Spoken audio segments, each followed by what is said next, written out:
가정에서 함께하는 새벽 예배 3월 17일 목요일입니다. 온라인으로 함께하시는 모든 분들을 환영하고 축복합니다. 이제 새 찬송가 259장 예수 십자가에 흘린 피로써 통일 찬송가 193장을 부르면서 시작합니다.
네, 오늘은 18억 무슬림이 예수 그리스도의 십자가 사랑과 능력으로 변화되게 해달라고 우리 기도 제목 삼고 우리 함께 기도하겠습니다.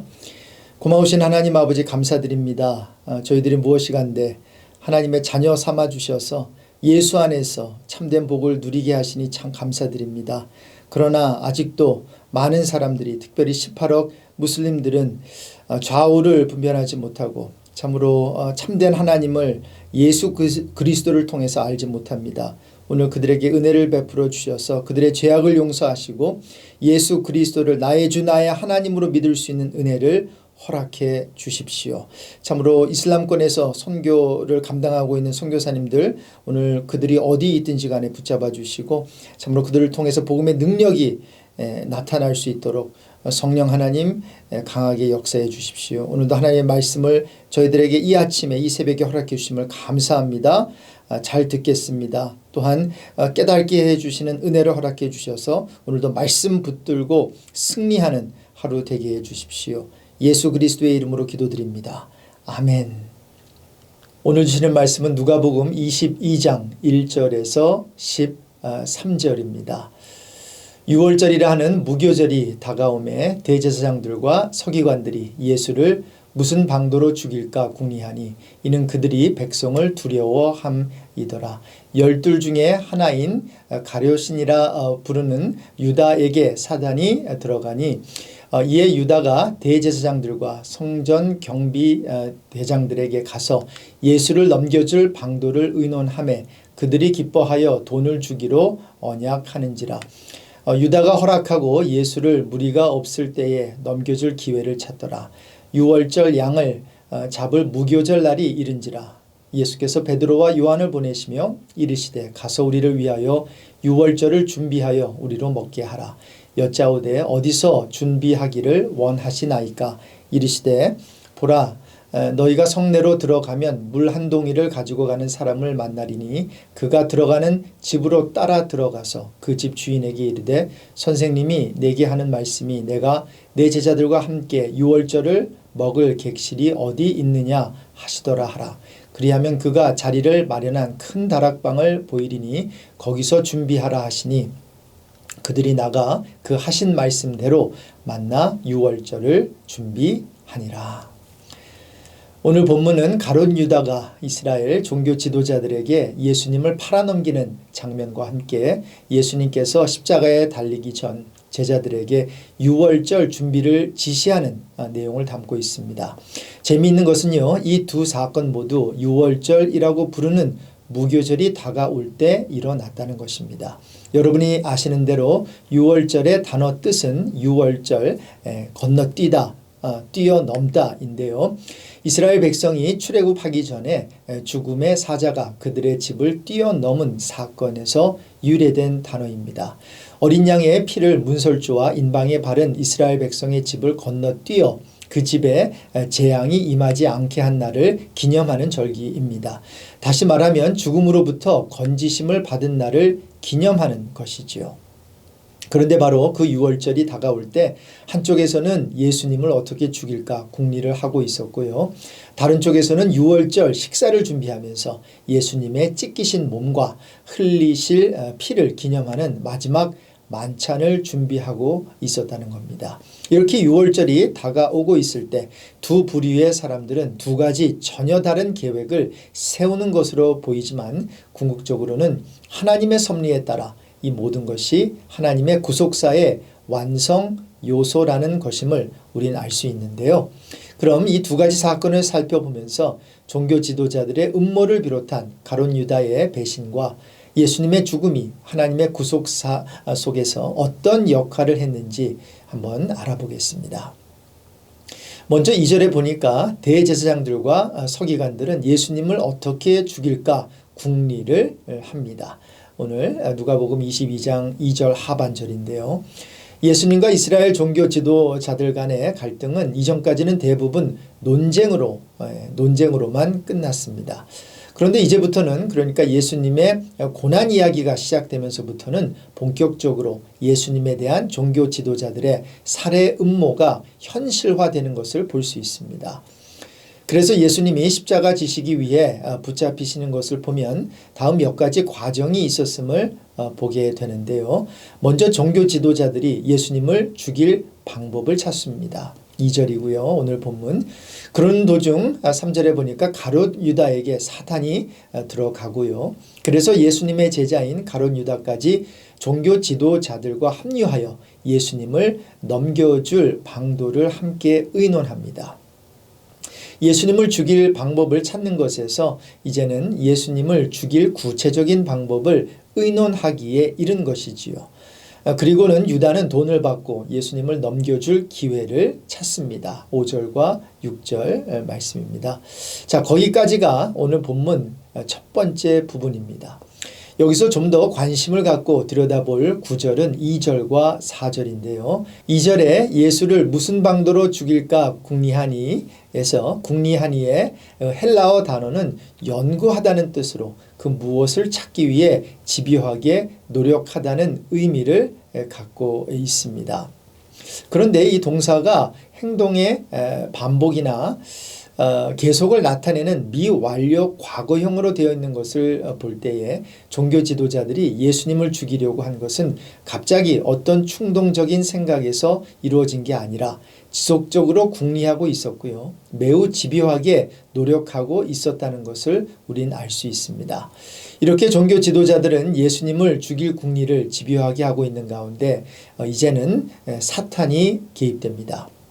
3절에 보면 가룟 유다에게 사단이 들어가 역사를 하기 시작하는데요. 4절에 보니까 사탄의 영향력에 노출된 유다는 대제사장들과 성전 경비대장들에게 가서 예수님을 팔아넘길 구체적인 방도를 의논합니다.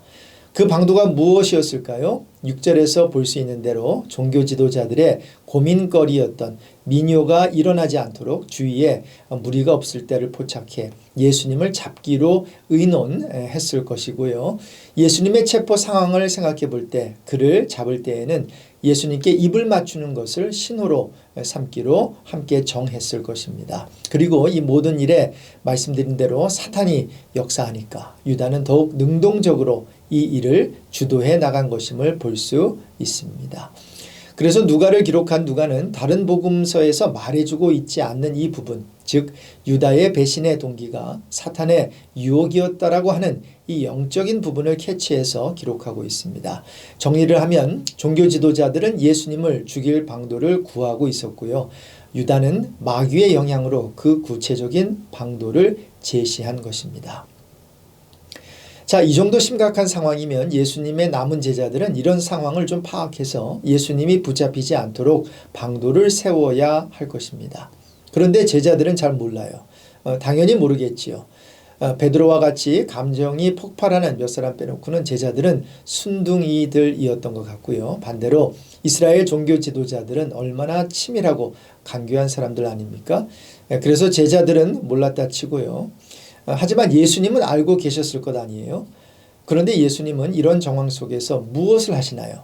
오늘 본문의 두 번째 단락 내용인데요. 네, 예수님께서 제자들에게 유월절 식사 준비를 지시하십니다.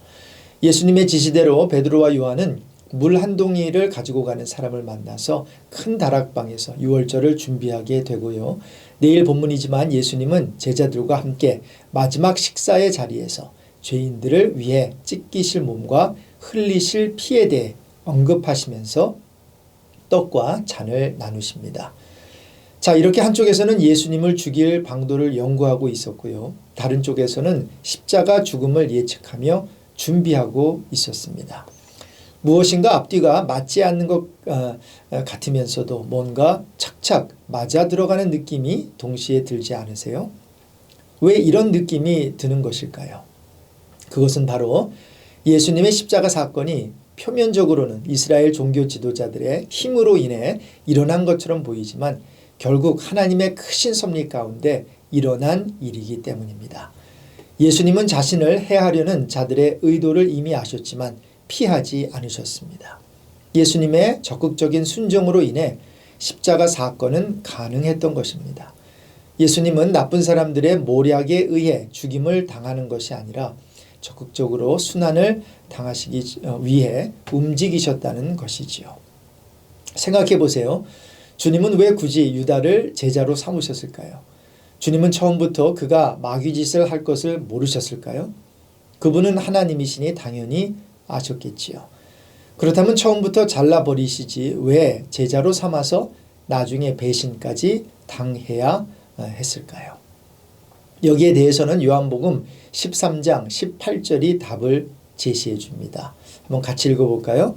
내가 너희 모두를 가리켜 말한 것이 아니니라. 나는 내가 택한 자들이 누구인지 알미라. 그러나 내 떡을 먹는 자가 내게 발꿈치를 들었다 한 성경을 응하게 하려는 것이니라. 요한복음 13장 18절인데요.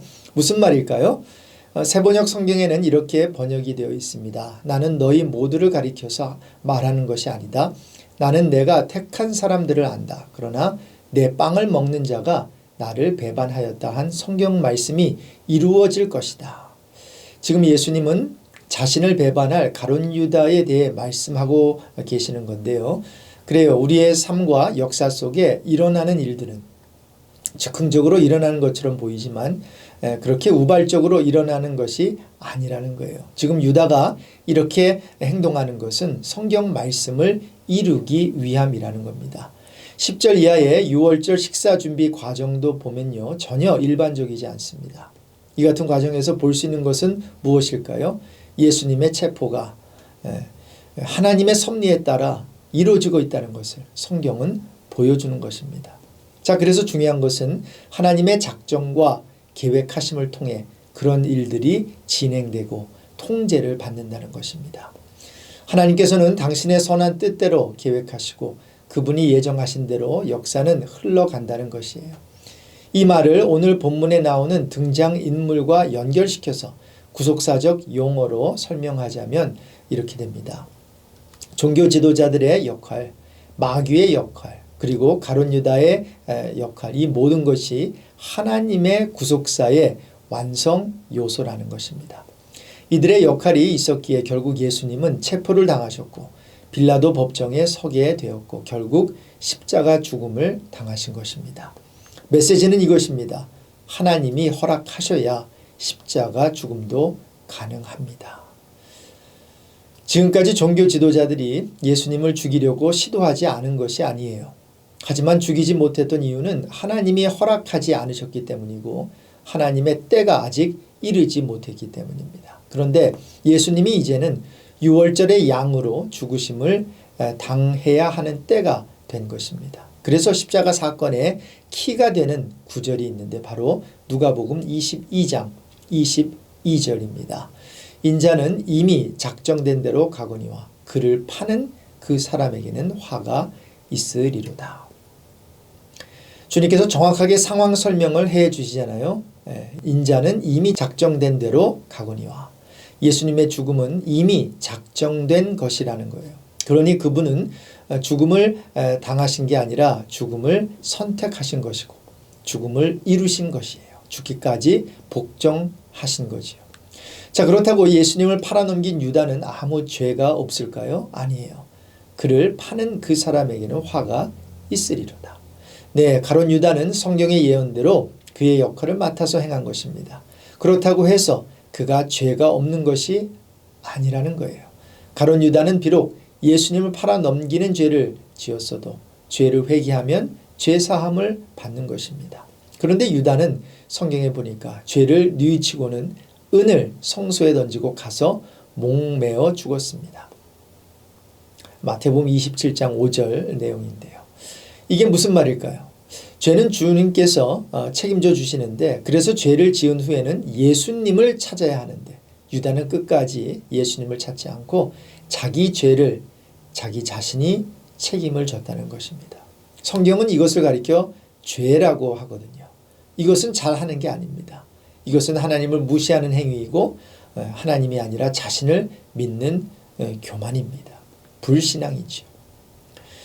가룟 유다의 결말을 보면서 우리가 오해하지 말아야 하는 게 있는데요. 예정론과 함께 하나님의 섭리에 대해 얘기할 때 간과해서는 안 될 부분이 있습니다. 하나님의 계획된 대로 유다가 쓰임을 받았으면 그를 칭찬해 주지는 않아도 그렇게 죽도록 내버려두면 안 되는 것 아니에요? 라고 질문할 수 있겠어요. 하지만 우린 가룟 유다의 이야기를 통해 그를 멸망하도록 하나님께서 작정해 놓으셨다는 쪽이 아니라 하나님의 은혜를 떠나면 그렇게 죽게 된다는 점을 배워야 합니다. 아, 은혜 아니면 난 멸망이구나 라는 고백을 하는 것이 중요합니다. 그래서 우린 이렇게 망한 유다를 보면서요. 유다처럼 되지 말아야지 라고 굳은 결심을 하는 것도 나쁘지 않지만 그것에 앞서 내가 예수를 팔아넘긴 유다는 아닌지 내 자신을 돌아보고 회개하면 좋겠습니다.